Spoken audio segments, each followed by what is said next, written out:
Hello, and welcome back to My Careers. I'm your host, Nicole Meyer, and this is a podcast where we discuss the world of work today. Today's session has everything to do with conference follow-up, or follow-up of any kind. Last time I presented you with part one of my all-in guide to conferences. This is the continuation of that. This is what will make it an all-in guide. If you're like me, you had a great time. Hopefully you accomplished your goals, or most of them, and you came home to a full inbox and everything else you put on hold while you were away. You're feeling overwhelmed. Your natural response is to dig in and get back to work. But I bet you also have follow-up from the conference, and I'm here to tell you to do it now. Prioritize your follow-up. Focus on the people that you want to build a deeper relationship with. Look back at your goals for the conference and identify those people who can support your goals. Email those people and do it within 24 hours after you meet them. Yes, 24 hours. It looks professional. It looks like you have your act together. It shows that you care and that you value that person. Remind people of your conversation and what you agreed to do, if you agreed on follow through. Thank people for their time. Show them that you understand and appreciate how valuable their time is. I'm here to tell you that you need to make this a priority. And why? Let's talk about your career development. You wouldn't be listening to this podcast if you didn't have some interest. Let's talk about why you need to follow up, because it says everything about your brand. Your brand is a reflection of who you are and how you're perceived. It's about what people say about you. It's not really about who you know. It is about who knows you and who will vouch for you. Your brand builds credibility and awareness of your contributions and your value. It creates visibility for you. It's what matters to your current employer, a potential employer, your colleagues, your team, anyone who can promote your career. Your brand is an advantage in career development and progression, and it's a leadership trait. By the time you hear this podcast, it may be weeks since you attended the conference. Well, if you haven't followed up yet, there's still time. Don't get discouraged and think that you can't do it now. You can, and you should.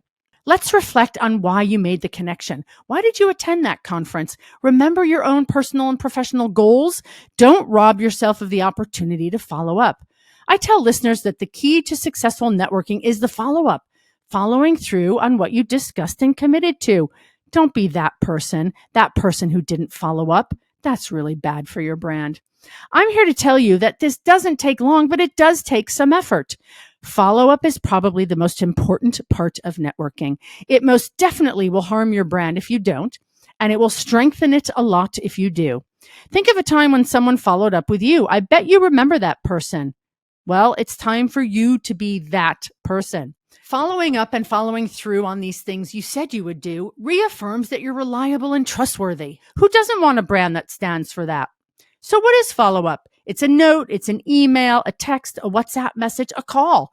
Start by acknowledging your meeting, even if they were brief. People like getting notes like this. They like to be remembered. Send notes to everyone, even the people you don't need to see right now or see again for some time. You just never know how full circle the world can be. Tell people it was nice to meet them and spend time together. Reference what you talked about, and most importantly, do what you said you would do. Maybe you offered to connect people or send information or share articles. I know that may seem like a lot to pull together, but this is what sets strong leaders and good leaders apart. It's the follow-up. Networking is about meaningful relationships, and follow-up is key to that. If you actually live close to somebody, you can always suggest having lunch or a coffee or invite them to a professional event. If you don't live nearby, you'll need to develop a more deliberate strategy. Send articles of interest, even summaries of the conference you attended. While you're reaching out to everyone, find a way to keep track of who you've spoken to. This is where those networking notes I encouraged you to take in my last session will come in handy. Tracking who you've reached out to can be a challenge. You don't want to reach out to someone multiple times with the same message because you forgot. You want to make sure that you actually reach out to everyone you need to. So organization is essential. If you have a database available to you, use it. Otherwise, find a method that works for you. Find an app, make a list, create a spreadsheet, whatever it takes for you to keep track of the steps you've taken. That document should stay with you forever. You will see the progression of your networking, and it will be very impressive. Going forward, keep in touch with your new contacts. Nurture your relationship.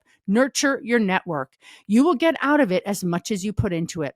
A great way to nurture your network is by posting. You reach a wide audience, you show your expertise and interest, and you generate interest. When you travel, you can also reconnect with people in your network.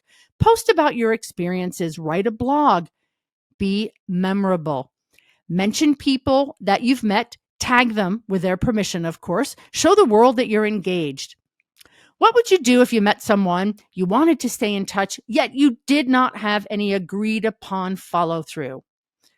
This is probably somebody you really want to know. So then connect with them on LinkedIn if you didn't get their business card. Connect on the conference app.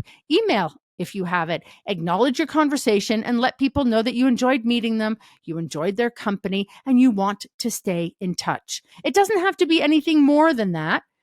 But if this is somebody that you feel is really important for your professional network and you really want to be in touch with them, then offer them some information, offer them a connection, offer them an article of interest. This is how you start a relationship, and you will earn the right to ask for what you want. I do want to address following up and getting nothing back. It does happen. In my opinion, reaching out 3 times and having no response is a signal. It's time to surrender. Follow up. Remember, it's not too late. Draft a note, send it today. I've really enjoyed seeing you at these conferences, and I appreciate all of your feedback and comments. Thank you for joining me again for this month's episode of My Careers. I'm your host, Nicole Meyer, and I look forward to talking with you all again.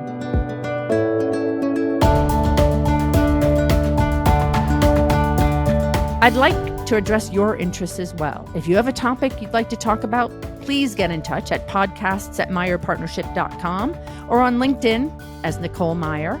On Twitter, it's Nicole Meyer TMP, or you can visit our website, which is meyerpartnership.com. If you have any questions, you'd like to book me as a speaker, please email us at podcasts@meyerpartnership.com.